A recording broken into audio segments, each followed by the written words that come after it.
Bueno, pois, xa o dixen na presentación, para min é un orgullo poder ter aquí a presenza de Xavier Lavandeira Villot, que é catedrático do Departamento de Economía Aplicada da Universidade de Vigo, pero isto digamos que é a parte curta que cabe no folleto este. Porque claro, eu cando organizo isto pido aos conferenciantes que me digan un descritor que colla debaixo do nome. Pero claro, no caso de, bueno, todos, como dicen, todas as relatoras e relatores son extraordinarios, pero, bueno, no caso de Xavier Lavandeira, creo que podemos estar de acordo en que habría que poñerlle moitas cosas debaixo. Simplemente para poñelo en contexto, dicir que, tal e como eu entendo, é un dos principais expertos do país, falando de España, no que son os impactos na economía do cambio climático, e de feito, ese é o seu tema casi fundamental de traballo. De feito, creo que ten dentro de un par de semanas na Tosa un congreso europeo bastante importante, que se non é un dos máis importantes que hai no continente, pois pouco lle debe faltar. Dende logo tamén pertence a foros moi importantes. Por exemplo, estaba vendo aquí no seu currículum que é investigador afiliado dun dos institutos do Instituto Tecnolóxico de Massachusetts, que dirixiu no Instituto Universitario Europeo a Escola de Florencia de Regulación do Clima. Sobre todo, pertence ao panel intergubernamental de cambio climático. De feito, formou parte do quinto informe, o que se fixo no 2014, e tamén do sexto, que é o que vai emitir o informe no 2022. E sobre todo tamén foi un dos expertos que formou parte da Comisión do Goberno de España para a elaboración do libro branco sobre a reforma do sistema tributario español, que é algo do que ven de sair fai moi pouco, e de feito están agora mesmo xusto como cando un presenta un libro está de tour, pois de feito creo que están en Barcelona, tens que ir a Barcelona pronto a falar del. Esa tamén un pouco como resumo, dicir que, bueno, cando a Real Academia Galega de Ciencias instituiu os seus premios, as súas medallas de investigación, que son un pouco como os Nobel de Galicia, pois na área de Economía e Ciencias Sociais, o primeiro gañador da historia dese premio foi Xavier Lavandeira Villot. Entón, pois, novamente, Xavier, pois, moitísimas grazas por estares aquí. Sei que para ti, pois, a nivel logístico foi algún tipo de problema, pero era imprescindible a túa presenza. Por suposto, tamén colabora con María, investigador do ECOVAS, como xa dixemos antes. E, bueno, pois, moi atentos. Eu primeiro a ver que nos contas. Grazas. Bueno, bon día. Moitas grazas polas amables palabras que eu creo que son exageradas. Para mí é un placer estar aquí e, ademais, estar con xente que colaborou. Non só María, coa que levou moitos anos colaborando, senón tamén Susana, que pois, bueno, temos algo xuntos, non? Temos unha tese doutoral polo medio que está a piques de presentarse. Ben, non sei, Jorge, canto tempo teño, porque vamos un pouco fora de horario. Unha hora? Vale. Ben, eu, pois, digamos que o que vou tentar aquí é darvos unha visión bastante xeral sobre unha parte da factura do cambio climático, que non é o dano do cambio climático en sí. Eu creo que isto xa María vos falaría un pouco. Eu non son experto niso, son experto en políticas climáticas, é dicir, as políticas que buscamos aplicar para reducir o problema do cambio climático. Teremos os beneficios delas, que é a reducción deses impactos do cambio climático, pero teremos os custos con elas. De acordo? É unha factura. E a idea é, bueno, pues como minimizamos esa factura, sabendo que a factura ten, pois, diversas facetas, non? Unha faceta puramente económica, unha faceta distributiva, que pode haber xente que teña menos que sufra máis, que pode haber unha faceta, pois, por exemplo, isto que comentábamos antes dos eólicos, de determinados territorios que o sufran máis e demais, non? Pero, bueno, vamos tentar, por tanto, dar unha fotografía xeral sobre este tema. Teño moitos materiais, supoño que só entrarei moi superficialmente en algúns, entendo que tamén a audiencia é diversa, non hai seguramente moitos economistas aquí, e, por tanto, vou tentar tamén ser, bueno, pois non demasiado técnico, deixar despois para as preguntas, quizáis tamén para a tarde, non?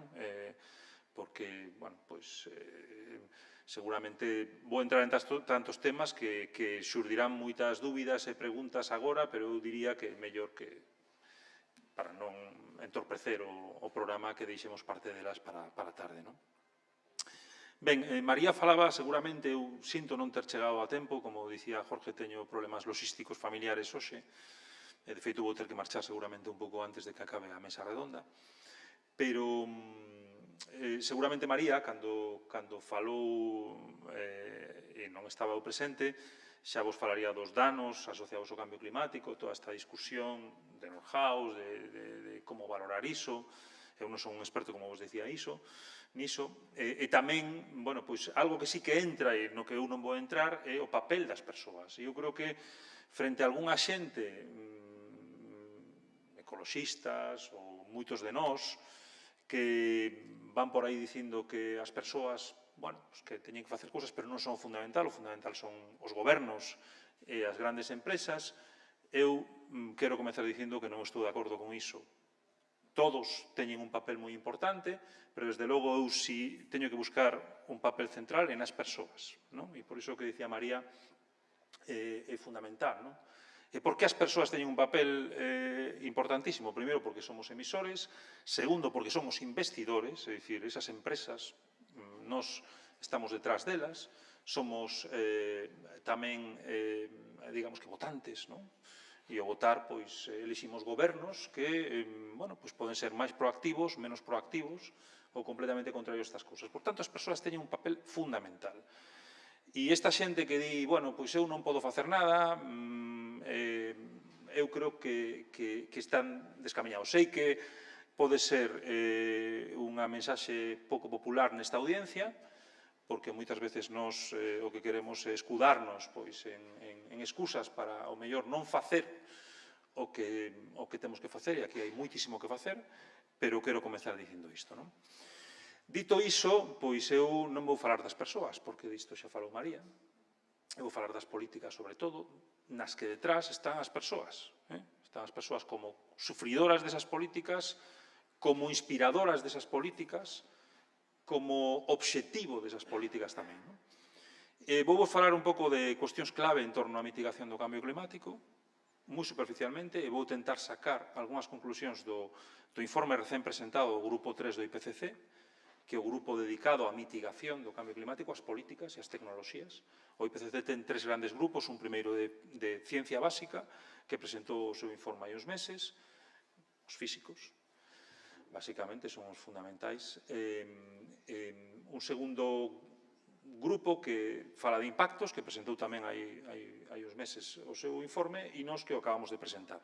O IPCC, como un organismo da ONU que está formado fundamentalmente por expertos, por académicos, non só académicos, e que o que fai é avaliar toda a literatura nos últimos anos, a literatura existente. Non fai traballo novo, sino que colle a literatura existente. De maneira que eu vou intentar sacarvos algunhas conclusións deste informe respecto a estas cousas, e despois vou falar das novas políticas na encrucillada, como estamos hoxe. E, sobre todo, pois eu creo que hai que falar de dúas cousas aquí. Primeiro, unha, porque é fundamental para todo, que é o paquete europeo de política climática e, en particular, a súa situación a día de hoxe co debate en torno ao que se chama Fit for 55, que en galego sería preparados para o 55, pero non o ano 2055, sino unha reducción de emisións do 55% á volta da esquina. E con estes obxectivos é cando temos que pensar tamén o tema das renovables e a posible oposición ás renovables ou non oposición ás renovables, con obxectivos moi complicados a curto prazo. Falarei despois tamén do libro branco de reforma fiscal, porque isto é outra cousa na que teño participado, en no que falamos de propostas moi impopulares, moi impopulares, sobre todo no ámbito do transporte, no ámbito da agricultura, no ámbito dos residuos, de subidas fiscais xeralizadas. E aquí entra un pouco tamén a outra vertiente, non? De que ás veces o cidadán di non me cargues a min con isto porque eu non son responsable disto. E algo de razón pode haber, pero as nosas propostas, como tentarei deixar claro despois, pois van no sentido non de penalizar, sino de incentivar e de buscar cambios. De acordo? Vou intentar a ver se son capaz neses 45 minutos ou mellor, ou algo así, de falar de todas estas cousas que son, como podedes imaginarvos, moi extensas e non vou poder entrar en detalle, nem moito menos. Ben, eu creo que seguramente María xa falou disto, a externalidade climática. Bueno, cando temos externalidades, temos un problema os economistas, porque, por así decirlo, o mercado, que é o sistema de organización que temos prácticamente en todo o mundo, hai moi poucas excepcións a día de hoxe, non funciona nada ben. Hai moitos exemplos de externalidades, ambiental e quizás a fundamental, e dentro das ambientais, a tormenta perfecta é a climática. Por qué? Porque ten unhas características a externalidade que nos fai moi complicado xestionala. É moi grande unha externalidade, un efecto externo, un dano económico moi amplo, é global, entran todos os países. Antes había unha pregunta sobre isto, que como pode Galiza facer algo se de repente pois, os chineses non fan nada, non? Bueno, pois isto é un exemplo de como a xestión dun problema destas características é moi complicado, e despois ten un par de cousas máis relacionadas, e é que é un problema interxeracional de grandísimo alcance, é dicir, pois os custos van vir sobre todo no futuro, e moitos dos danos das políticas, chámense renovables ou impostos ambientais, dos que vamos falar despois, temos que pagalos nós. Entón, claro, aquí é complicado, non? Porque eu teño que pagar custos e moitos dos beneficios veñen nas xeracións futuras que non están aquí. Como solucionamos esta situación? E despois, en arriba, ten un problema moi grave que non ten outro tipo de externalidades ambientais, que é irreversible. Nos podemos resolver un problema, ao mellor, dun río, ou, bueno, pois, moi contaminado, ou mellor, deixamos de botar lixo, resolvemos ese problema. No cambio climático, isto non é posible en moitos casos. Perdemos glaciares, perdemos cousas que non se van poder recuperar máis. É un problema esencialmente distributivo, creo, entre países e entre persoas. Isto tamén nos ten que quedar claro. Non estamos falando exclusivamente dun tema ambiental, dos paxaros, de non sei que, non. Estamos falando de un cambio radical nas economías que teñen uns impactos económicos de grandísima escala que son distributivos. E desto vos vou falar despois, cando falemos dos impostos. Quen paga eses impostos? Como podemos compensar os que menos teñen? Ten sentido unha medida como a que este goberno está facendo os 20 céntimos por litro, independentemente que aparezas co teu, non sei, Porsche Panamera nunha gasolinera, ou se é unha persoa que realmente ten problemas? Ten sentido iso? Ou non? Pois non, xa vos vou adiantar que eu estou completamente en contra desa política, non? Por máis razóns que esta é unha máis, non? Ben, quen causa este problema? Fundamentalmente o sector enerxético. Este é o causante. Sector enerxético, donde tamén incorporamos, por suposto, o transporte. Aquí está o cerne da cuestión. E é onde temos que meter as solucións.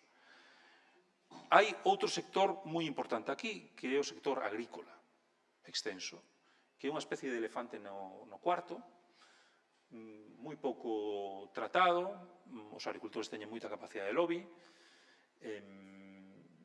e temos un grande problema aquí.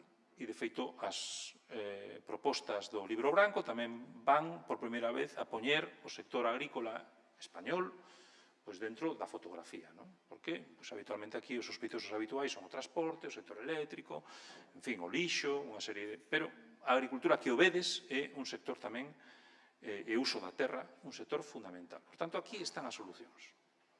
Aquí están os problemas e aquí deben estar as solucións. Esta gráfica xa puxo María antes, e ven do último informe do IPCC. E vedes que non están funcionando as nosas políticas. Estamos aumentando emisións en prácticamente todos os gases de efecto invernadeiro. As políticas non están a funcionar. Necesitamos políticas moito máis intensas, con facturas máis grandes para todos, con efectos distributivos seguramente máis grandes, con efectos naturais das renovables máis grandes. Esta fotografía, non podemos poñernos unha man diante dos ollos. Non está a funcionar e temos graves problemas. En parte non está a funcionar porque os mecanismos que temos de concertación internacional non son os óptimos. Todo está baseado nun sistema, que é o Acordo de París, que é un sistema voluntarista. Os países teñen que facer as súas propostas de políticas e de obxectivos ambientais para cumprir con ese obxectivo xeral que é manter a temperatura dentro dos 2 grados centígrados. Iso é o máximo que temos, o mellor que podemos alcanzar. Porque a opción anterior, que foi o protocolo de Kioto, foi un auténtico fracaso.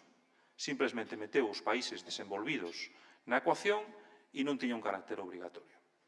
De maneira que veredes despois que foi un fiasco absoluto. París vai funcionar? Pois seguramente teñamos dificultades de conseguir os obxectivos. E de feito Nordhaus, do que xa ten falado aquí, e aquí teño un vídeo que non vou a proxectar porque non temos tempo, vou deixar a presentación aquí e podese clicar unha pequena entrevista que se lle fixo sobre este tema, é moi crítico coa arquitectura internacional.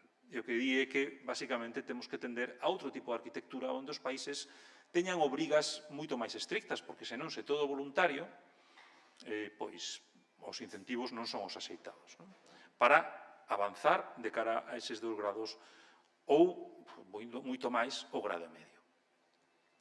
E esta situación, realmente, isto non ven do informe do IPCC, tamén temos esquemas similares, pero o que nos atopamos é, basicamente, con algo que podería estar por aquí, a nosa trayectoria real sería o negro, e a nosa trayectoria segundo as políticas que temos diseñadas dentro do Acordo de París, dentro desas contribucións nacionais determinadas, voluntarias, nos levarían a seguir nunha senda parecida a esta, cando realmente o que necesitamos é unha senda así, de reducción a tope. Estamos moi lonxe diso. E esta senda nos vai levar a un incremento de temperatura máis ben próximo aos 3 grados. E iso asumindo que facemos todo o que dicimos que vamos facer, que non está nada claro, como estamos vendo, por exemplo, que a actual crise de Ucrania é cos 20 céntimos, que é un exemplo paradigmático dos problemas que temos. E isto é algo que temos que gravar, e é o que temos que facer en moi pouco tempo para conseguir o grado e medio. Se vos fixades, para conseguir o grado e medio teríamos que caer a plomo prácticamente as emisións en nada. Se vos fixades, a situación na que estamos hoxe para conseguir o grado e medio é esta. En moi poucos anos temos que baixar a tope as emisións. Por que? Porque non se fixo o suficiente, porque o protocolo de Kioto non funcionou. Se tivese funcionado o protocolo de Kioto, teríamos baixado de forma moito máis suave as emisións para ser compatibles co grado e medio. Que problema hai desde un punto de vista económico? Cando eu teño que baixar as emisións a plomo, os custos, a factura da que falamos antes, son inmensos, moitas veces inasumibles. E inmensos non solamente económicamente, despois temos o problema das renovables, que temos que poñer renovables en todos lados para cumprir con isto. Este é o problema. É dicir, non podemos abstraernos deste tipo de discusións xerais, porque se nos abstraemos destas discusións xerais acabamos, seguramente frustrados e non sabendo moi ben que cal é a folla de ruta que temos por diante. Por tanto, un fracaso da humanidade e unha maneira, digamos que moi complicada de xestionar a día de hoxe, e conforme vamos pasando o tempo, a nosa marxe de maniobra vai reducindo. Ben, que nos di o informe de avaliación do IPCC? Moi rapidamente. Houbo un incremento de emisións ata o ano 2019, desigual entre sectores, o transporte é un sector moi preocupante, por iso despois veredes que o libro branco céntrase nel, desigual entre países,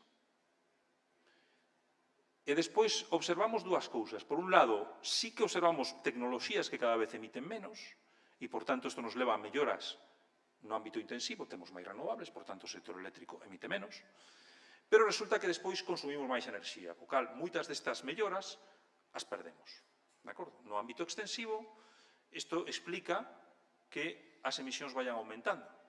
Estos son os datos que manexa o último informe do IPCC, peche ao ano 19. As políticas climáticas son máis fortes, pero son desiguais entre países e entre sectores. Estamos aplicando prezos de carbono, que despois vos vou falar un poquinho deles, pero de forma moi desigual a nivel planetario E incluso dentro dos países, pois, por exemplo, no caso español, no caso europeo, o mercado está aplicando sobre o sector eléctrico, sobre o sector industrial, pero non sobre o transporte. Un tema moi importante, as infraestructuras fósiles que temos instaladas nestes momentos van impedir que consigamos 1,5 grados. Por que? Porque teñen unhas emisións asociadas á súa vida.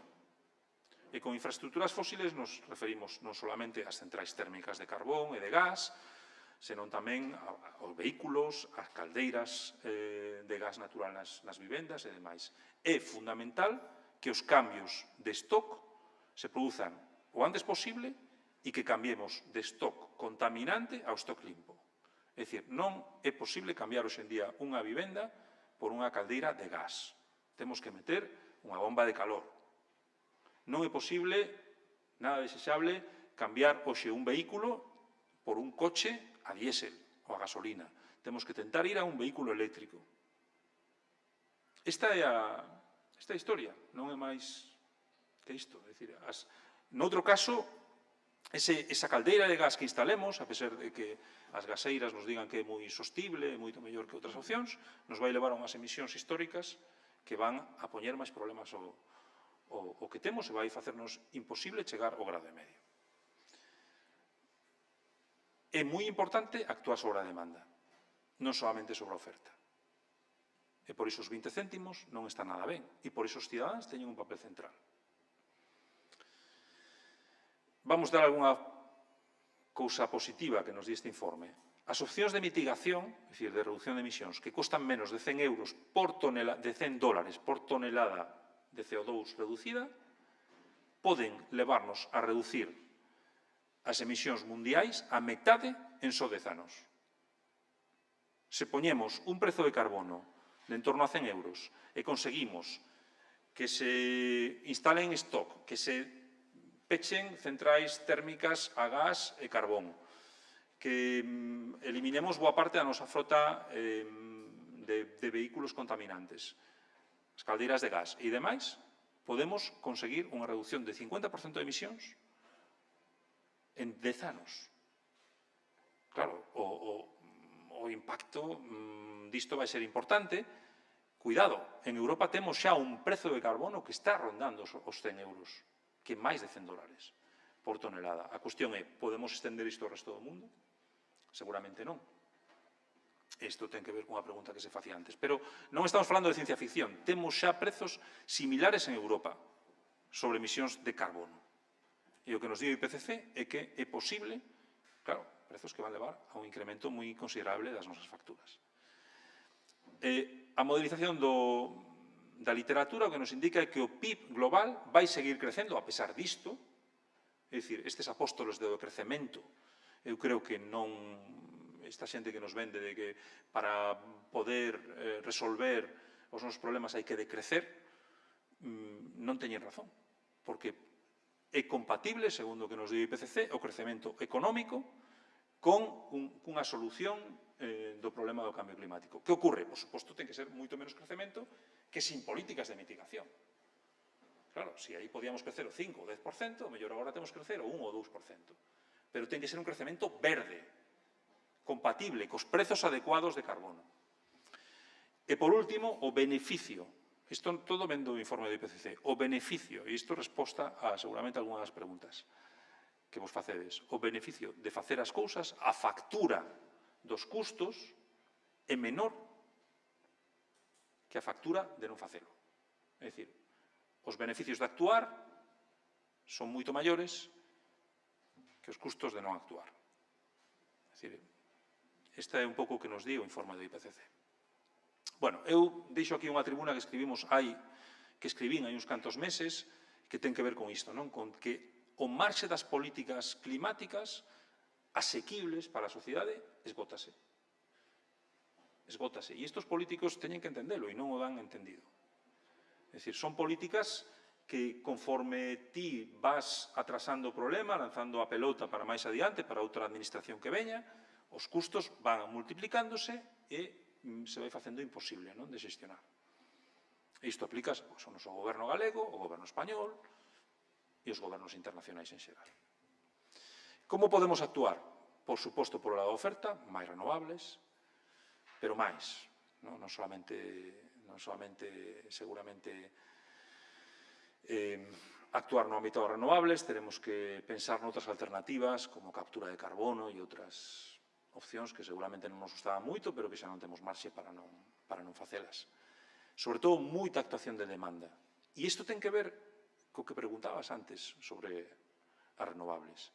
Conforme actuemos máis sobre a demanda enerxética e reduzamos ao máximo a demanda de electricidade, vamos necesitar menos renovables. Por tanto, necesitamos actuar de forma importante sobre a demanda da electricidade. Temos que electrificar, pero non pode haber unha demanda eléctrica descontrolada.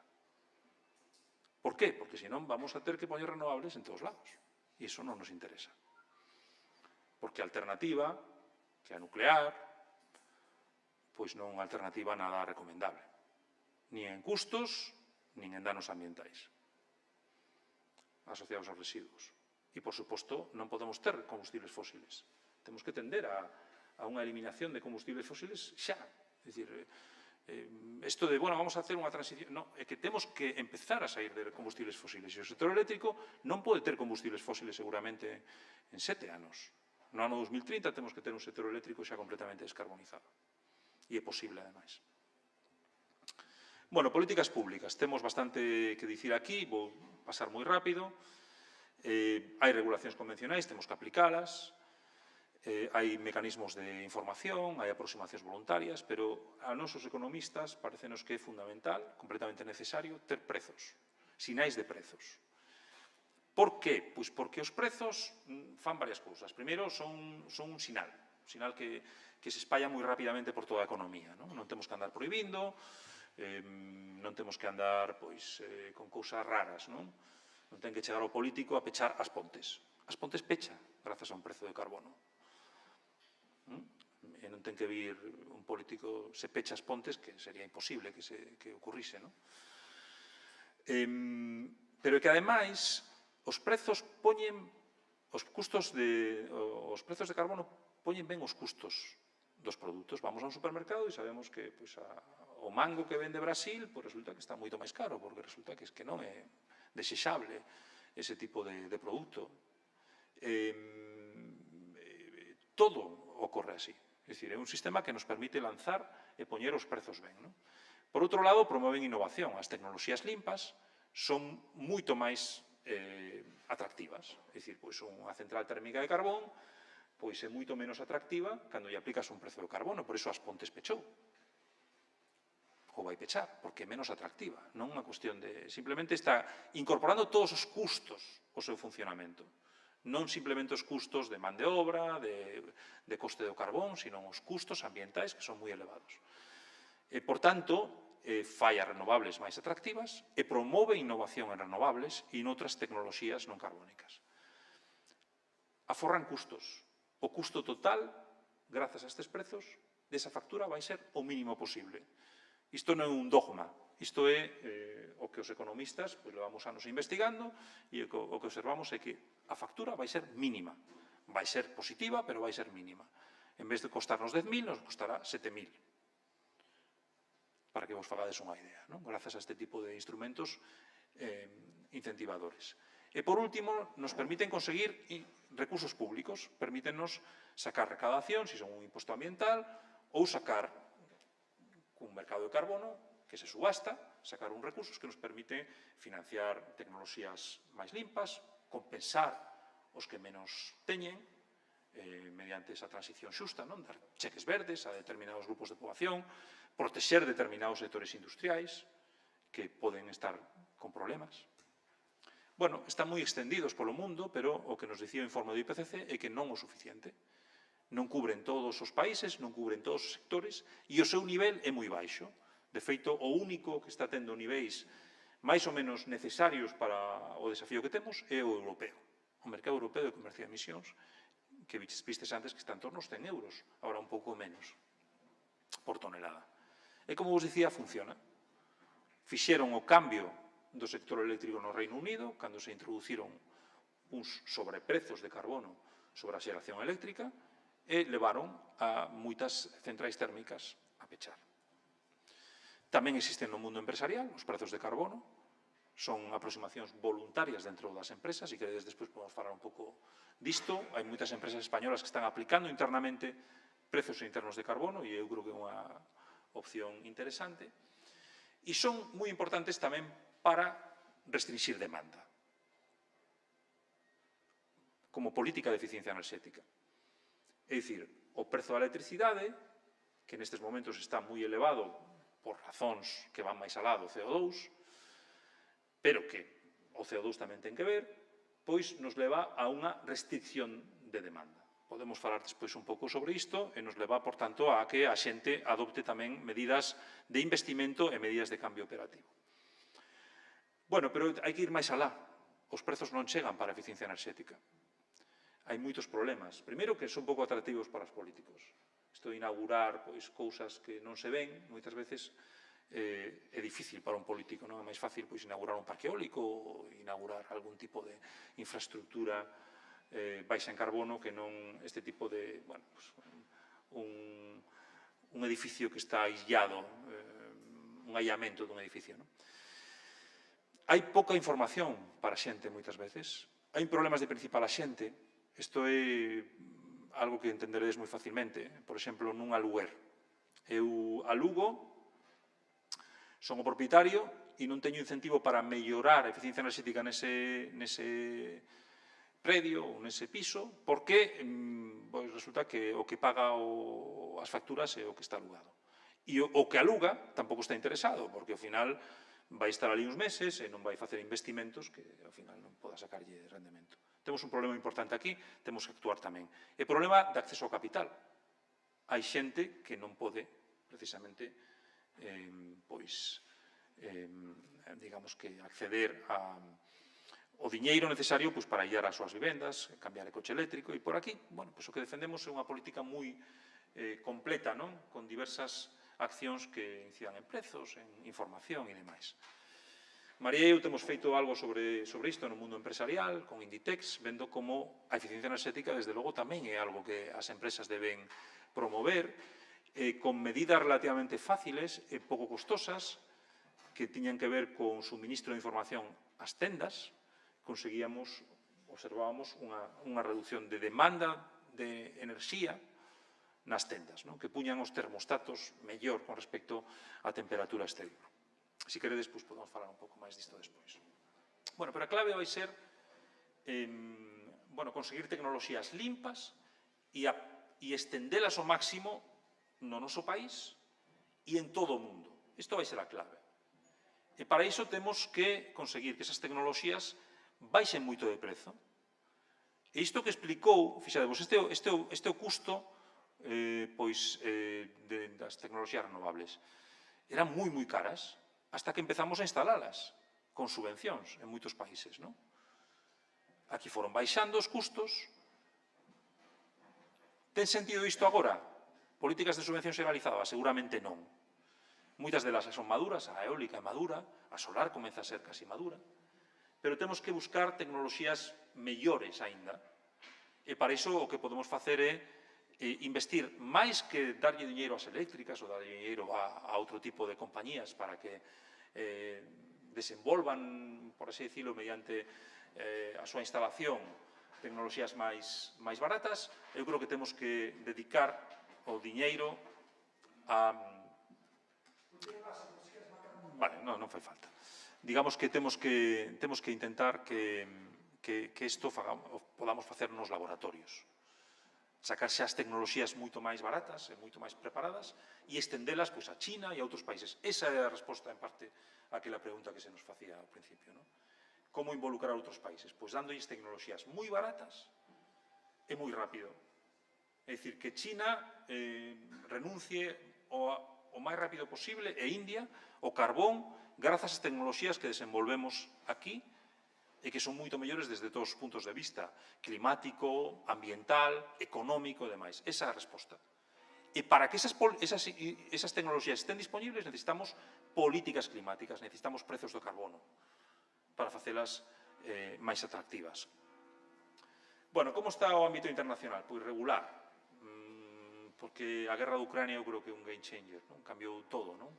Moito, pero sí que vimos melloras nos Estados Unidos, en China, os propios chineses teñen xa obxectivos relativamente ambiciosos a 2050, 2060. Esta historia de que China é o grande problema, eu creo que non é verdade xa. Os problemas están noutros lugares, pero China ten obxectivos xa ambiciosos, ten políticas importantes, teñen un mercado de comercio de emisións parecido ao noso, do que falábamos antes, con precios do carbono, teñen sistemas de promoción tecnolóxica, teñen unha industria automobilística moito máis preparada para o coche eléctrico da que temos nós, en fin, que están esta historia de que, bueno, os galegos estamos aquí, cuidado, que nos van a desbaratar os chineses con todo o que fagamos, non. Mais ben, ao mellor, dentro de pouco os chineses van pensar que os galegos lles podemos desbaratar as súas actuacións, non? Hai sí que dúbidas noutros países, fundamentalmente na India, non? Que é un grande país, é un país que pode ser moi relevante nisto e que non está actuando seguramente o que se debería esperar. Hai outros países que temos dúbidas, por suposto, África, Sudamérica, Brasil é un país moi preocupante, pero hai algúns destes países que son menos relevantes, non porque, sino simplemente porque o seu nivel de emisións e a súa trayectoria de emisións pois non é tan relevante para este problema, non? Sí que hai en Brasil, sí que hai na India, pero noutros lugares non tanto, non? Por tanto, aí temos que concentrar o noso papel, non? Bueno, a guerra de Ucrania, pois eu creo que temos riscos importantes, non? Por un lado, temos cousas positivas, porque queremos reducir a nosa dependencia dos fósiles, descubrimos que este é un problema. Un país como España é absurdo, pero ten unha grandísima dependencia por actuacións políticas absurdas das últimas décadas, e estamos descubrindo agora que, claro, que temos un grande problema. Iso nos pode levar a fomentar políticas climáticas máis fortes, pero temos o risco dos 20 céntimos.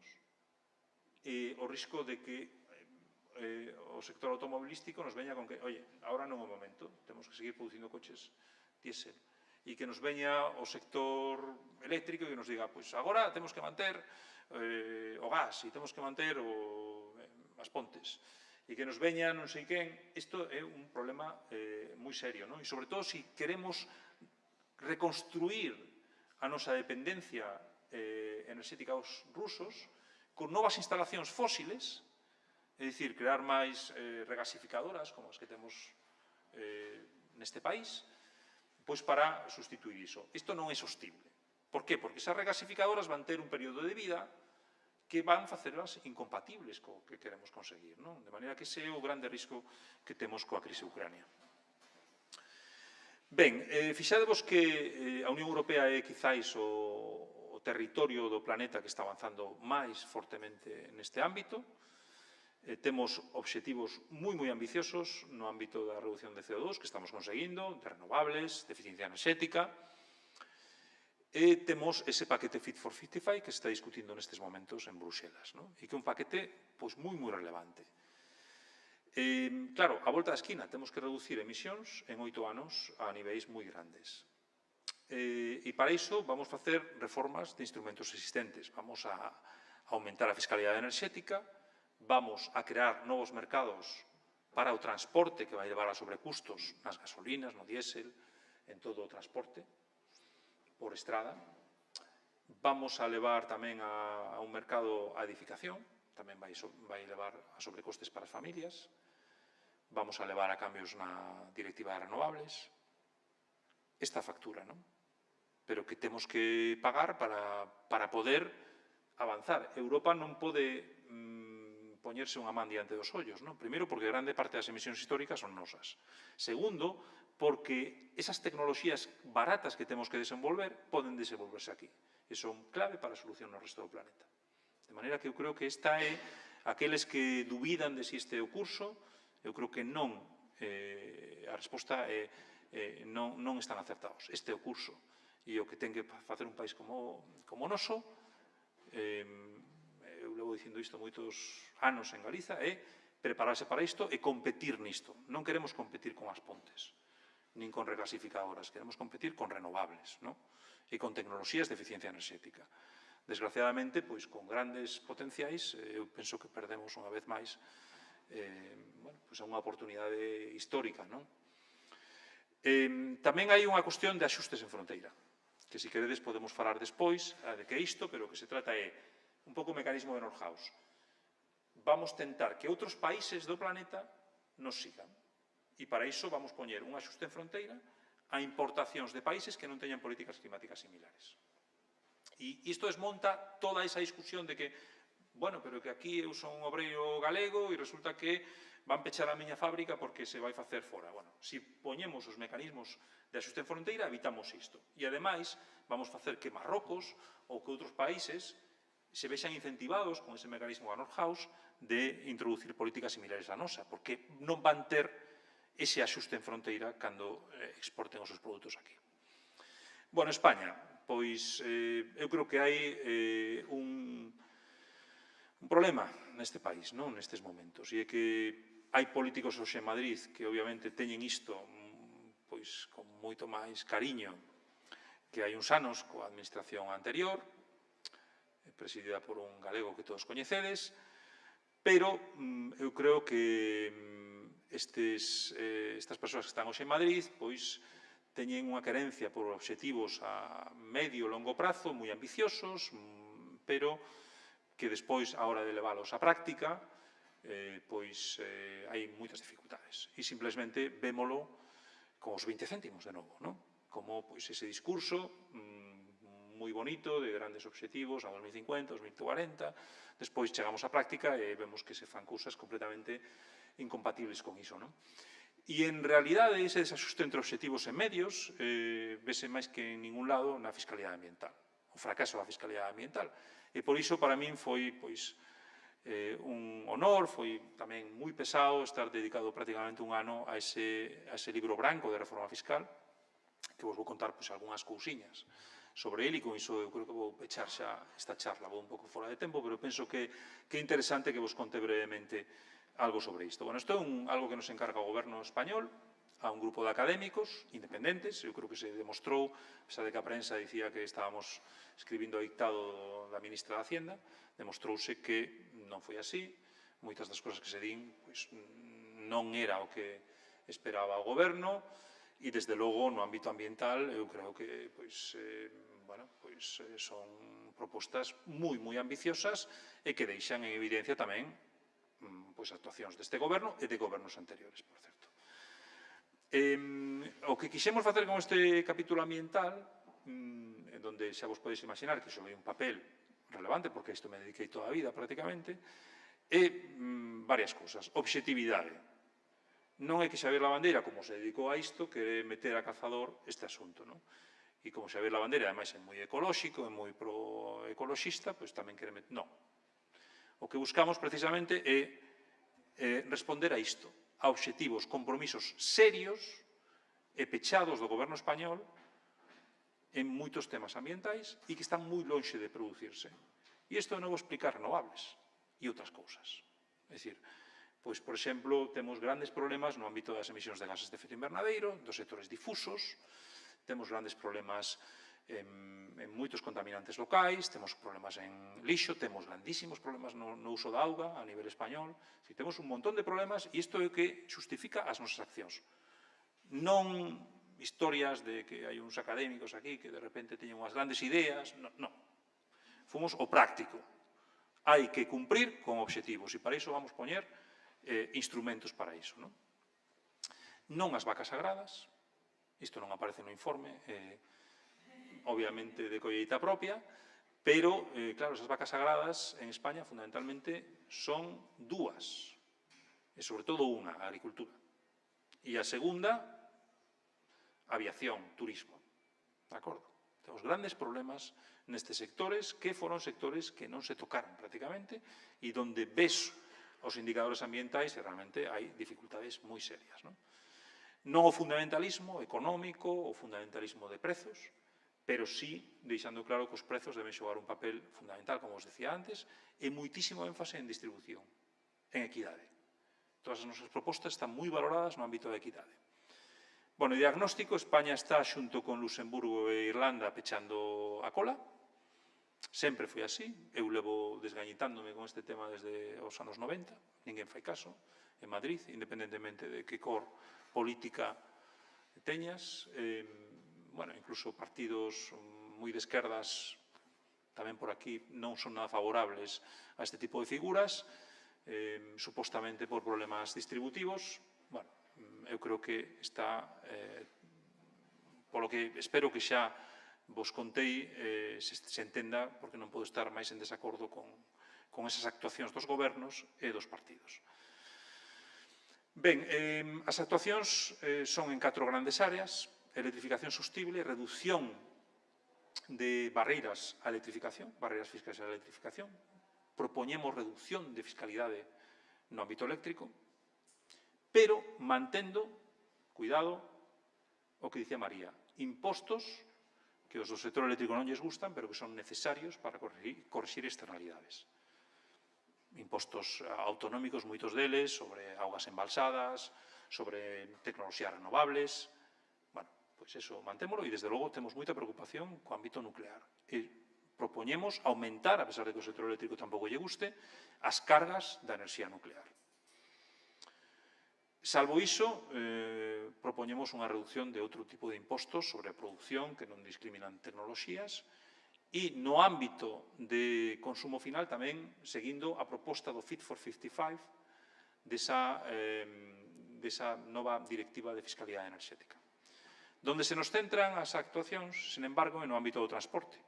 E, de feito, os únicos do sector empresarial que protestaron facendo unha tribuna contra este capítulo e, en realidade, contra o libro branco, foi todo o conglomerado de transporte, que escribiron en expansión dicindo que, basicamente, que estábamos un pouco, bueno, tolos, non? Que íbamos a destruir o sector, que queríamos penalizar a todos os cidadáns. Bueno, pois eu diría dúas cousas. Primeiro, as externalidades son brutais deste sector. É un sector que está aumentando emisións, é un sector que non está preparado para a reducción de emisións á volta da esquina, é un sector que está disparándose no pé, porque non está preparándose para esa transición, e un sector que se enfrenta á fiscalidade máis baixa do noso entorno. Non pagamos por nada, non pagamos por uso de infraestructuras, a fiscalidade dos carburantes é da máis baixa a nivel europeo, os impostos de matriculación son dos máis baixos, os de circulación son dos máis baixos, non se entende. Sabedes cal é a receta dese lobby automobilístico? Dos concesionarios, dos produtores de vehículos, e que se enfadaron moito porque nós non propuxemos este no libro branco? Pois, basicamente, poñer a cero o imposto de matriculación para vender coches. Iso sí, despois hai que meter un imposto de circulación ambiental, importante. O sea, ti compras un coche, o cal tampouco sei como beneficia a industria española, porque moitos coches que se compran aquí son fabricados fora, e a industria española produce para fora. Ti compras un coche, non pagas nada, e de repente chegas no Concello de Santiago, poñente un imposto de circulación que te deixa seco cada ano, non? Bueno, eu creo que non é de recibo hoxe en día. Os lobbies empresariais, eu creo que teñen que ser máis serios, non? E eu creo que se aplica en xeral a casi todos os lobbies, non? Desde o eléctrico hasta o petrolero, hai que ser serios e non virnos con este tipo de solucións, non?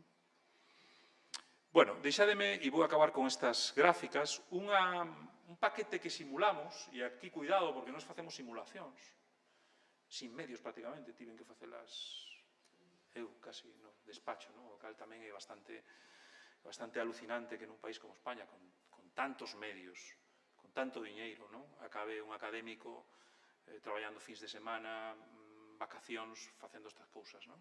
Porque era un informe super relevante, porque este informe, fixadevos que España puxo como un fito dentro do plan de recuperación e resiliencia para recibir eses miles de millóns de euros. É dicir, o que dicía este informe para eses fondos é moi relevante, e a Comisión Europea está avaliando este informe nestes momentos e están replicando as cousas que fixemos nós. Bueno, imaginadevos o papelón cando eu fui nomeado para formar parte disto, non? Casi me dá un patatús, e desgraciadamente non se nos puxeron os medios necesarios. Eu creo que isto hai que aprendelo de cara ao futuro, Pero, bueno, o que fixemos foi simulacións. Non simulacións para dicirle ao político o que ten que facer, que é o que interpretou algunha prensa, sobre todo de dereitas, achazo fiscal, esta xente lle di aos... Non, ilustrativas.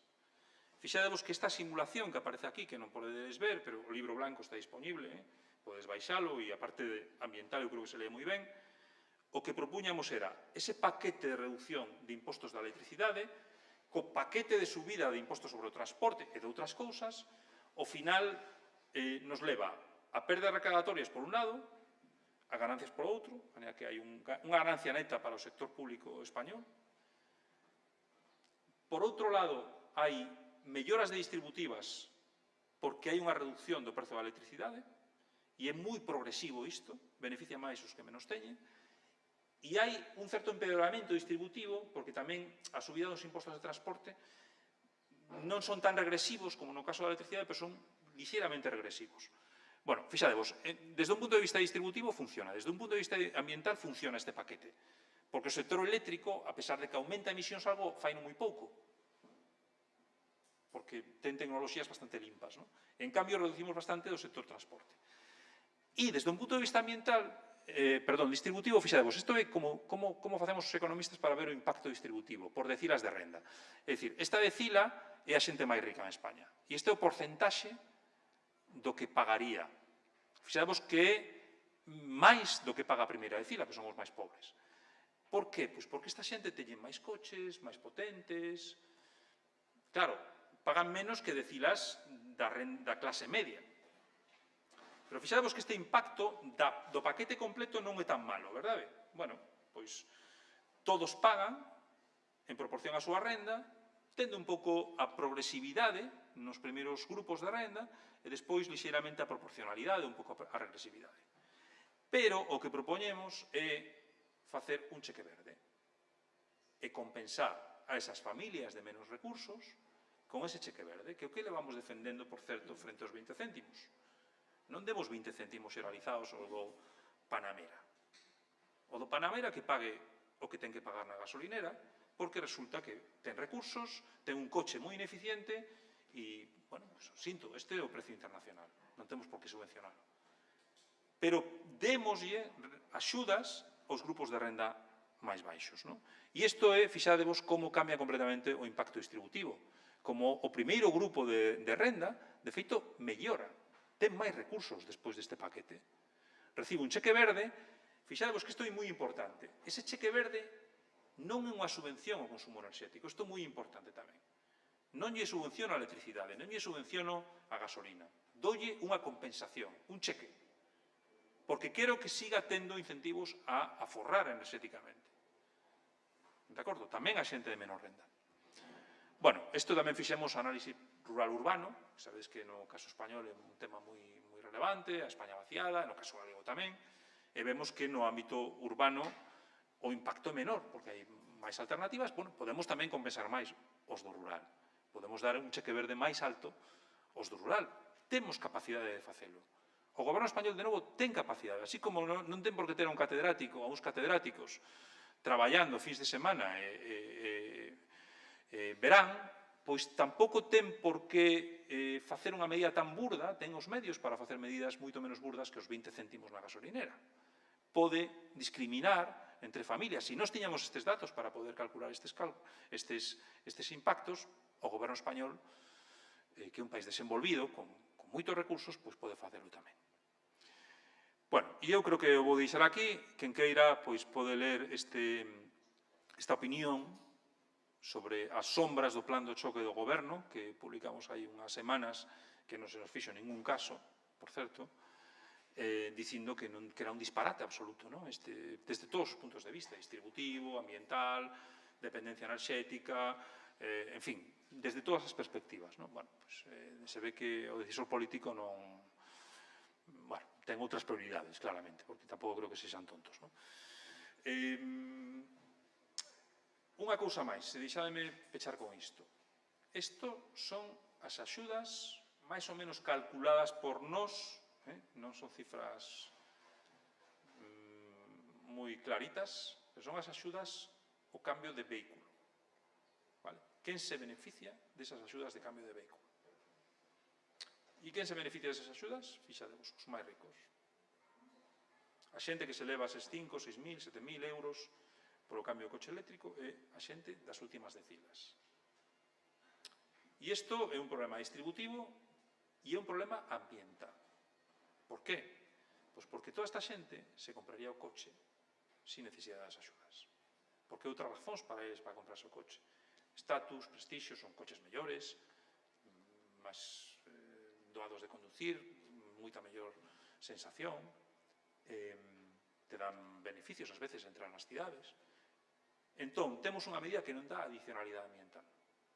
Donde temos que reorientar estas axudas? Nos grupos de renda máis baixa. E é un instrumento fundamental, é dicir, de novo non ten sentido que estas axudas non teñan un límite de renda. Deben concentrarse nos grupos de renda máis baixo para fomentar ese cambio de todo ese parque móvil obsoleto, dieselizado, deses grupos de renda máis baixo, hacia vehículos eléctricos.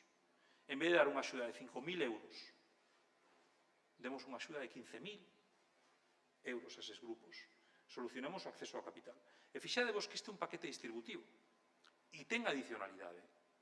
Esta xente non é capaz de comprarse ese vehículo. Non o vai comprar. Vai comprarse o coche que dicían nesa tribuna de expansión que era o coche máis vendido en España, que non sei, un Dacia non sei que. Esa é a xente que se compra ese coche. Que non é o coche que queremos que sexa o máis vendido. Queremos que esta xente compre outros coches. Porque, ademais, vamos protexerlles contra o aumento dos prezos dos carburantes. Se ti tes un vehículo eléctrico, estás protegido do aumento dos prezos dos carburantes. De maneira que eu creo que a transparencia final e que ten que ver con moito do que dicía antes, de como podemos facer esa transición, fixadevos cambio de stock, que sexa distributivamente axeitado, que favoreza os fabricantes de vehículos, porque estamos tendo paquetes para cambiar os vehículos, pero na dirección axeitada, e que sexa sobre todo compatible co grado e medio. Bueno, e eu creo que con isto, seguramente xa fora de tempo, pois, para, Jorge.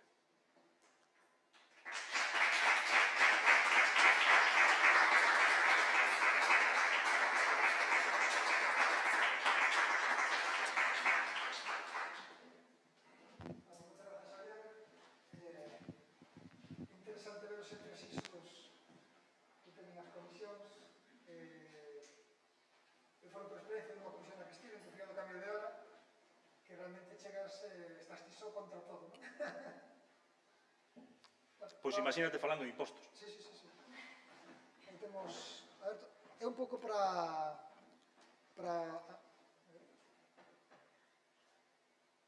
Aí sí. Sí, bueno, hai xente que nos está seguindo en directo, entón pásanme unha pregunta de Atlantia Galaequia, non sei se é un nick. Bueno, vou non ler. A ver, un pouco tal, pero un pouco...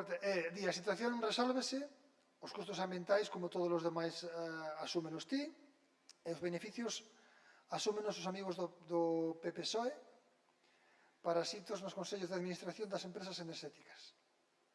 Bueno, un comentario que non sei se queres comentar algo. Pouco de comentar, é dicir, eu creo que, a ver,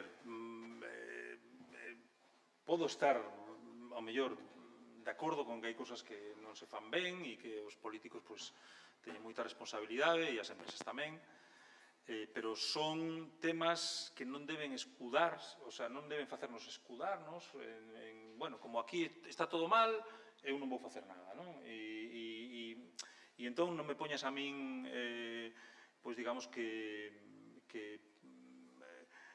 unha factura porque hai outras cousas que funcionan moi mal. Eu creo que tentemos resolver iso, tentemos resolver moitos problemas que hai no mundo empresarial, moitos problemas que hai no mundo político, pero sabendo cal é a fotografía, non? E a fotografía implica unas actuacións moi grandes de todos e que eu creo que bueno, que non hai pouca dúbida, non, diso.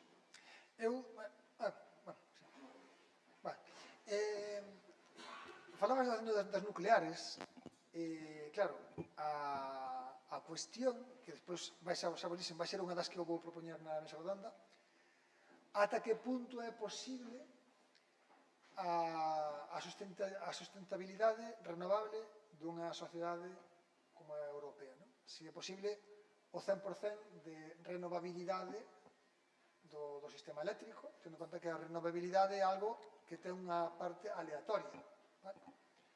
Agora co de Ucrania estáse vendo, bueno, eu acórdome perfectamente cando foi esa subida do prezo do CO2, eu levei unha proposta ás Pontes, a Central Térmica das Pontes, xunto cunha das xefas do canal de Isabel II, que había un gran stock de residuos orgánicos que, polo tanto, se podían queimar.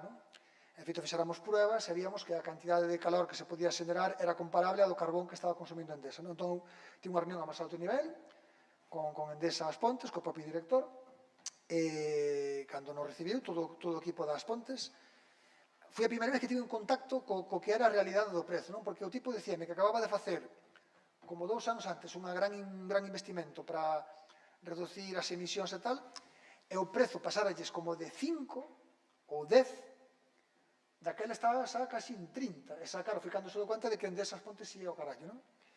Entón, isto foi tan drástico, porque foi como que o tipo facendo plans a 20 anos vista, e ve como de repente en 2 anos se lle cae todo o tinglado, isto ocorre en toda Europa. Entón, cando un ten esa merma tan considerable na xeneración, non pode facer unha planificación de golpe para cubrir o burato. Está vendo co de Ucrania. Entón, as nucleares, por exemplo, están cubrindo ese oco.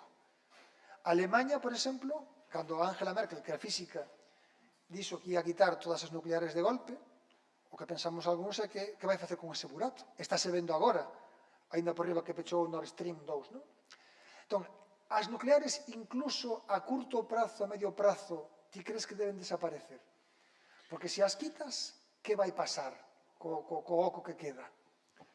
É dicir, porque está ben dicir que vamos a quitalas, pero falamos, a pregunta é, vale, quitamos isto, pero entón, como producimos isto? Evidentemente, o ideal sería que todos reducísemos o noso consumo, como diste, nas persoas está a clave. Se a cidadanía ten claro que se reduce a mitad, perfecto, problema arranxado. Pero a cidadanía non vai apretar o cinto. Apretará o Susana Ballo, que é unha radical diso, pero ela, e dous máis. Entón, a cuestión é, cando un quita fontes generadoras de enerxía, ten que poñer outras no sitio. Entón, se quitas nuclear, que pos no sitio? Esa é a pregunta, non? Bueno, sacaches moitas cousas e deixademe ir algunha, non? Primeiro, o tema dos prezos e de lanzar incentivos á poboación é precisamente porque non hai moitas Susanas, non? É dicir, as Susanas non necesitan prezos do carbono, non? Porque xa van, seguramente vai ter un coche eléctrico e vai ter unha bomba de calor e vai a forrar, vai ir en bicicleta, en fin, non? E hai moita xente como Susana, pero hai moitos que lles importa cero este tema, non? E a estes necesitamos meterlles este tipo de incentivos porque reaccionan a estes incentivos, de acordo? Outra razón que non dixen antes, porque claro, este buenismo de, bueno, é que aquí hai que concienciar a xente, non funciona así, non dá, non? É dicir, hai unha porcentaxe moi grande, o víamos antes, con María, que é xente que non lle importa nada isto, que isto...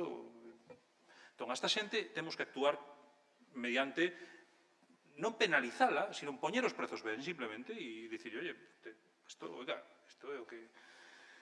Bueno, sobre as Pontes tamén, me sacaches a historia, non? Bueno, eu creo que, claro, se ti pensas que é imposible que pechen a túa central térmica porque tes uns políticos en Madrid que van impedilo e non te crees nada, non? E te parece que isto que di o IPCC...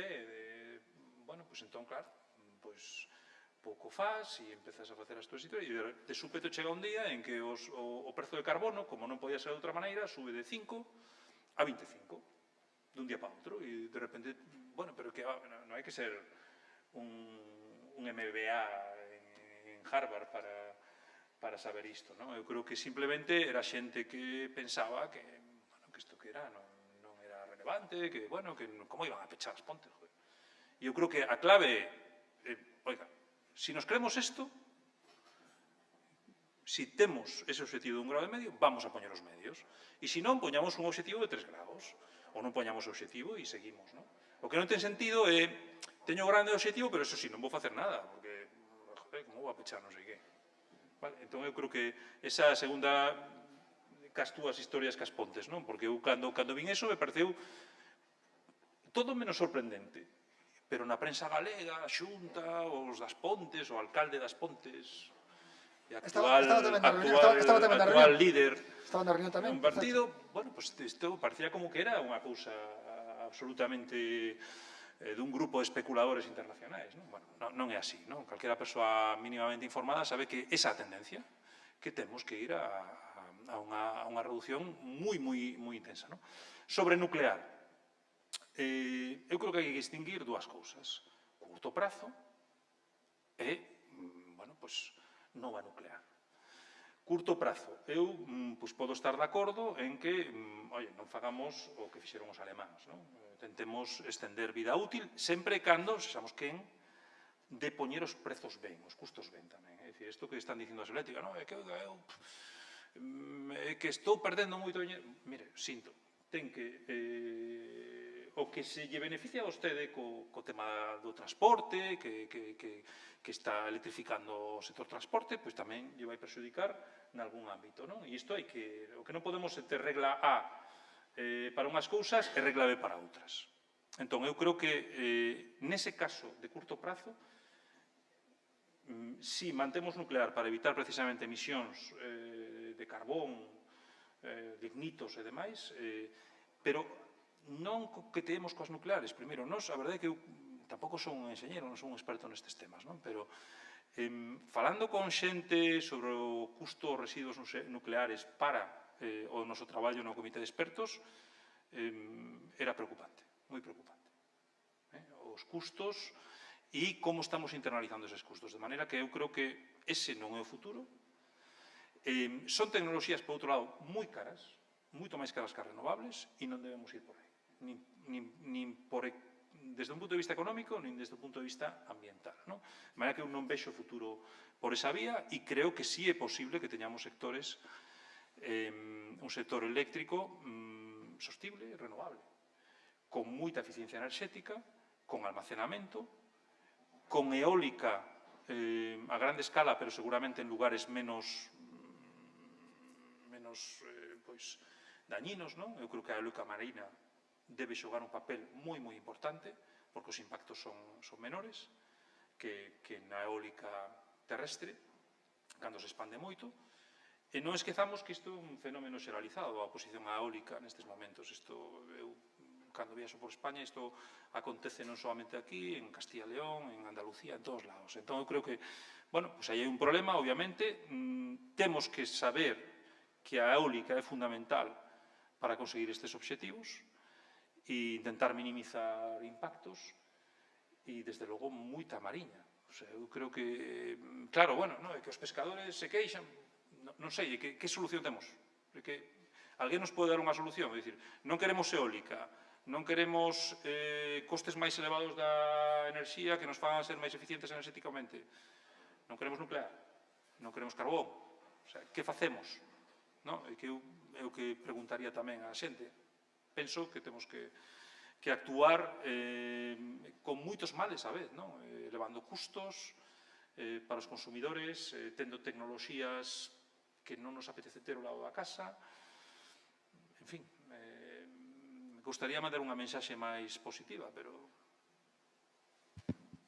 Temos dúas preguntas, vindo as mans por aí levantadas. Bien, eu volvo un pouco ao que falaba antes, vou sacar. Imos ver. Eu estou, para empezar, o mismo que lle comentaba a María, é dicir, eu considero que a universidade e os expertos en temas económicos en este caso tedes moitísima responsabilidade de cara ás políticas da administración. Punto número 1. Entonces, non é un tirón de orellas pero é simplemente unha Creo que recomendación. sobrevaloras a nosa capacidade de influencia, perdoa que che diga. Bueno, non sei, Pero moito. Pero mira, ademais. sí, hombre, Ademais moito, eu penso que non sobrevaloro, porque, vamos a ver, que é máis o mesmo que decía antes. De cara ás políticas, evidentemente, pois ti como a min non estamos, vamos, seguramente, afiliados, ainda que temos as nosas ideas políticas, a ningún partido político, e eu, evidentemente, como cidadán, pois fagolle as miñas críticas no Parlamento de vou ali, con un cuño de entrada, tal, falo cos responsables dos distintos... É dicir, simplemente, así como estamos falando de enerxía, que capacidade que o cidadán, pois o cidadán, vos da universidade, tedes unhas responsabilidades, vou decir, que non temos os ciudadanos da pé. Me van a facer a min moitísimo menos caso, que seguramente, Javier, a ti, como... Pois, tal. Pero, bueno, eso é... Mira, poño o exemplo simplemente disto, da fiscalidade ambiental. Eu levo traballando neste ámbito desde os anos 90. Caso cero. O sea, o único imposto que non tocou, os únicos impostos que non tocou o goberno Rajoy cando subiu todos os impostos e que era o que lle pedía toda a academia, todo o entorno internacional, foron os impostos ambientais. A nosa capacidade de influencia é moi relativa. É moi relativa. Ben, entón, non nos sobrevalores. Posto aí... E os medios, o que dicía María, os medios tamén son... non te creas que estamos aquí no MIT. Non, hombre, xa, pero, bueno, algo podedes... Temos unhas capacidades limitadas. Simplemente un paréntesis, algo podedes facer, é simplemente un inciso, porque isto non é a pregunta. Vamos a ver. Volvo a incidir no último que estábamos falando. Eólicas é a solución. Vamos a ver, cuidado, eso hai que precisalo. Eólicas non, pero non é o mismo instalar unha plataforma no norte de Ferrol que en Girona, por exemplo. Entonces, depende tamén moito onde se quera instalar, porque políticamente, pois, os cataláns teñen moitísima presión. Os galegos non temos, a nivel de Madrid, prácticamente presión ningún ou moi pouca. Somos, aquí, como total e Galicia, somos o terceiro mundo, pois así estamos catalogados, ou polo menos a mí me dá a impresión. Políticamente, dado que estamos falando de políticas, a mí me parece que Galicia non pinta nada moi pouco a nivel de Madrid, por moito hora que o señor Núñez Feijóo se fora para lá. É dicir, o señor Núñez Feijóo, se miran en Madrid, permitiu unha serie de políticas, en este caso enerxéticas, e que sigue o señor Rueda, nefastas para Galicia desde o meu punto de vista. Pode ser que enerxéticamente, climáticamente, sean estupendas, moi verdes, moi o que... Por que non se implantan as eólicas en Madrid, por exemplo? É dicir, vamos a ver, por que teñen que vir para aquí, para Galicia? E é máis, unha seguinte cuestión, que sería, tamén depende moito, como decía, de onde se localizan. Eso para empezar. Pero, aparte de eso, sin ser economista, máis ou menos por sentido común se ve que ten que haber unha disminución da demanda de enerxía. En Galicia, nos últimos anos, está habendo disminución de demanda. Pero aumenta en Madrid. E entonces, resulta que las eléctricas, Naturgy, Iberdrola, todas estas, ahora Greenalia e todas estas empresas, Greenalia, pois, digamos, se favorecen políticamente porque non lles interesa para nada o medio ambiente, lles interesa a súa economía. Coas estas enerxías limpias, entre comillado, e o de enerxías limpias, vou aclaralo porque non é tal. Por exemplo, actualmente, que se fai cas pás? Simplemente fago un inciso. Que se fai cas pás? E que non se sabe que se facer cas pás, son contaminantes, quedan aí. Non son capaces, non hai industria que sea capaz de reciclar o 100%, simplemente por citar un pequeno exemplo. Entón, volvendo ao de antes, disminuir a demanda. Javier, estou de acordo totalmente contigo. Pero, se as empresas que se instalan aquí buscan a súa enerxía e venden a enerxía que se produce en Galicia para Madrid que non a teñen. Ese é o gran problema, que sí que aumenta a demanda aí. Non sei se me... Sí, totalmente. Mira, vamos ver. Eu creo... A mí o que me gustaría primeiro é... Bueno, son galego e moi interesado neste país de toda a miña vida, pero creo que tamén temos que ver a fotografía global, non? E iso tamén é importante, non? E ás veces, pois, bueno, pois temos que ter en conta tamén onde está o recurso, donde estamos na Unión Europea e demais, non? De maneira que ás veces estes cálculos eu, desde logo, non son tan partidario deles, non? Dito iso, eu penso que hai un problema que dicía o Banco de España no seu último informe, que pasou un pouco... Hubo un informe sobre o cambio climático, por certo, que puxeron a parte da fiscalidade ambiental como do libro blanco, como que era algo que o goberno tiña que tomar como referencia xa no informe que presentaron hai un mes ou así, de cambio climático. Pero había unha parte que vos animaría a que lesedes que se refería a isto que estás dicindo ti. E basicamente o que dicía é que non se está observando como o despliegue de eólico en moitos territorios está tendo beneficios neses territorios. Eu penso que esa é unha das cousas nas que as compañías eléctricas e outro tipo de axentes teñen que fixarse. É dicir, necesitamos que os territorios se beneficien destas tecnoloxías e se eleven unha parte importante dos recursos. É dicir, esta historia non pode ser que solamente se eleven os custos. Eu creo que isto é fundamental. Máis cousas. Eu creo que as renovables, claro, a min tampouco me apetece ter unha eólica ao lado da miña casa, como a ninguén, non? Pero chega un momento en que vimos os datos, non? E vimos que no lado da oferta de enerxía necesitamos un cambio radical, necesitamos eliminar todo, incluso a nuclear no medio prazo, no corto prazo, necesitamos sustituirlo por renovables, por moitas renovables. Si temos almacenamento, isto pode, e moita eficiencia enerxética, pode reducir un pouco o impacto, pero fíxate que, ademais, nestes momentos, o que dicía antes, non é un problema galego, é un problema por todos lados. Ti vas ao Pirineo, en todos lados tes plataformas porque está habendo unha expansión do... Entón, o que penso é, primeiro, temos que buscar aqueles lugares que sexan máis idóneos para isto, idóneos no sentido do recurso, idóneos no sentido do impacto. Antes María falaba de recoller o custo do impacto. Isto é importante. Segunda historia, temos que deixar diñeiro aí. Nestes lugares hai que deixar diñeiro. Non pode ser que estes lugares non se vexan moi beneficiados. Ten que ser e estou pensando non solamente nos eólicos, sino tamén toda esta solar, por exemplo, en Extremadura, no sur de España, que ten que deixar moito diñeiro, porque se vai facer diñeiro con iso, non? E eu volvo a insistir, temos que seguramente explorar, neste sentido, a opción mariña para a eólica. Eu creo que pode ser unha solución a estes problemas, non? Porque podemos espallar este tipo de tecnoloxía fora. E seguir investigando, seguir buscando tecnoloxías o máis limpas posibles, pero eu, con respecto ao que dicías ti, todas as tecnoloxías teñen un ciclo de vida negativo, non? Calquera intervención humana prácticamente ten un ciclo negativo, non?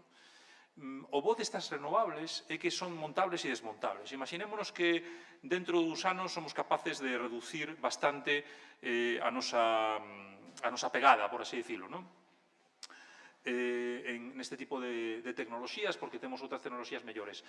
Quitamos os muiños e podemos recuperar eses territorios, non? Quero dicir que tampouco estamos falando de tecnoloxías que non sexan reversibles.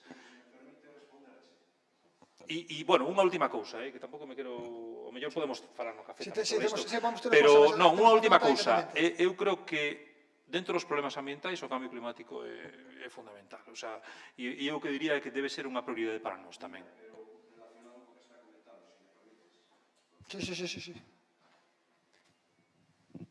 Mira, o estamos mirando, que iso foi unha cosa que lle critiquei a Mira cariñosamente, por escrito, porque non se está mirando para nada o medio ambiente. É dicir, estamos mirando enerxéticamente, estamos mirando algo de política e demais, pero, oye, a instalación, simplemente quero facerche un comentario que é o seguinte, vamos a ver.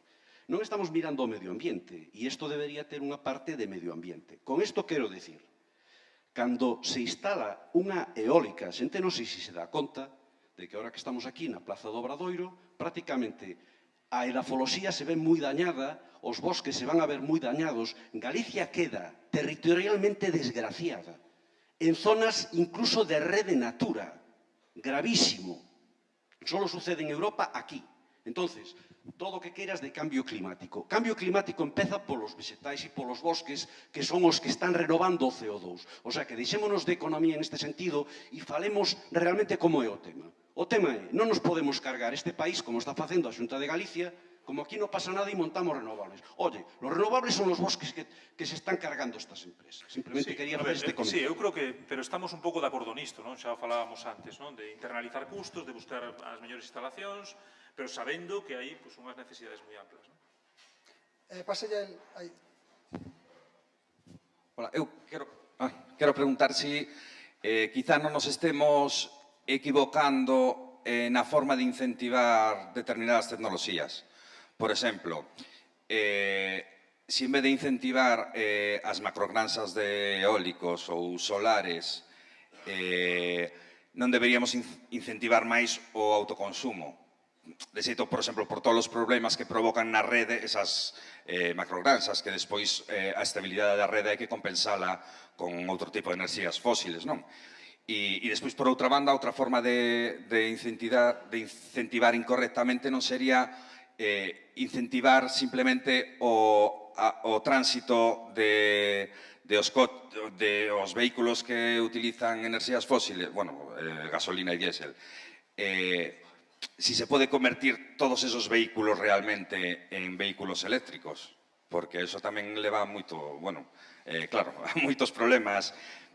En ese plan non se debería incentivar quizá unha restricción do consumo ou en vez de incentivar o cambio de vehículos de diésel a vehículos eléctricos, senón buscar outras alternativas de transporte máis aceitadas e máis ecolóxicas, con menos vertido de CO2 á atmósfera. Sí, bueno, eu creo que ambas son boas preguntas. Comecemos co transporte. No libro branco, no capítulo, fálase dun imposto sobre o uso do vehículo. É dicir, vai máis alá unha proposta de medio prazo que afectaría tamén os vehículos eléctricos. Os vehículos eléctricos tamén xeran un montón de problemas de congestión, de accidentes, de uso de espazo urbano. É indesexable sustituir toda a frota actual por eles e, ademais, tamén un pouco no sentido que dicía él, de ciclo de vida do vehículo. Entón, imposibilidade física e indesexabilidade. Entón, eu creo que o que temos que xogar é, de novo, pois concentrar o uso destes vehículos cando non hai alternativas de transporte público, de uso de bicicleta, de mobilidade menor. Temos que potenciar, temos que ter os incentivos para que haxa, bueno, pois que se usen os vehículos cando sexan imprescindibles, máis car sharing tamén, sabes, que ao final podas ter un parque de vehículos que podas partillar, non? De maneira que por aí deben ir os tiros. Desde logo, non estamos pensando, temos unha flota agora de 1 millón de vehículos e vamos cambiarla por 1 millón de eléctricos. Non debería ser a solución, nem moito menos, non? Por todo. Por uso de recursos, porque xeran problemas e demais. Con respecto á primeira pregunta, claro, o asunto, así a primeira suaven, bueno, esas eléctricas que están facendo un montón de dinheiro e estamos tendo uns impactos importantes e eléctricas ou grandes compañías, non só hai eléctricas que hai outras que están investindo neste tipo de parques, non? E, por tanto, bueno, por que non facelo a pequena escala e aforramos tamén perdas de transporte, aforramos... Sí, pero hai un... Por un lado, sí, pero hai un componente que eu creo que os que traballan nisto o deixan bastante claro. Temos de novo unha minimización de custos. Ás veces, por economías de escala, por orientación, ubicación destas, o que ti chamas macrogranxas, consigues facer co mesmo nivel de investimento ou co mesmo nivel de uso de recursos moito máis que se faz isto espallado nos tellados e para a xente moito mellor, porque o que dicía antes María, chat, Joe's Chat, ou algo así, non? É dicir, pois moita xente gustalle, bueno, teño na miña casa pois, unha placa solar, un coche eléctrico, pero ao final, cando agregamos todo isto, imagínate que queremos aforrar un montón de emisións e temos que gastar unhas cantidades. O gasto descentralizado pode ser moito maior para a sociedade. E isto é importante porque os recursos son limitados, que é algo que é o que damos en primeiro de economía, non? Entón, tío, que gastes aquí de sobregasto, non vas poder usarlo en pensións, en educación, en sanidade, en outras cousas, non? Entón, ti aquí o que vas querer é gastar o mínimo posible. En parte, vas poder facer, seguramente, vas ter que facer cálculos, vas ter que usar aproximacións descentralizadas que te permitan precisamente pois máis autoconsumo, menos infraestructuras de transporte, pero eu creo que vamos ter que ter instalacións centralizadas tamén, porque nos van a permitir ese aforro importante en custos. Vamos a instalalas donde máis recurso haxa, donde, bueno, claro, non é o mesmo instalar 1000 placas solares que instalar unha ou dúas, non? Os custos son moito máis baixos, non? Entón, eu creo que os expertos, moitos enxeñeiros, pois falan disto, non? Eu creo que temos que pensar no futuro cunha combinación de ambas cousas. Se temos almacenamento a grande escala, isto tamén vai funcionar mellor, porque vas ter como estas grandes instalacións que van poder ir facendo almacenamento e entrando no sistema con enerxía dunha maneira máis fácil, non? Bueno, imos facer un paronciño hasta as 13 horas. Aquí imos un pouco roteoso, o típico para ir ao baño, para que Manuel Midón, pois, a mellor fale con Xavier, que eu levo vendo aí desde fai un cacho. Bueno, pois moitas grazas a Xavier. Un aplauso para él.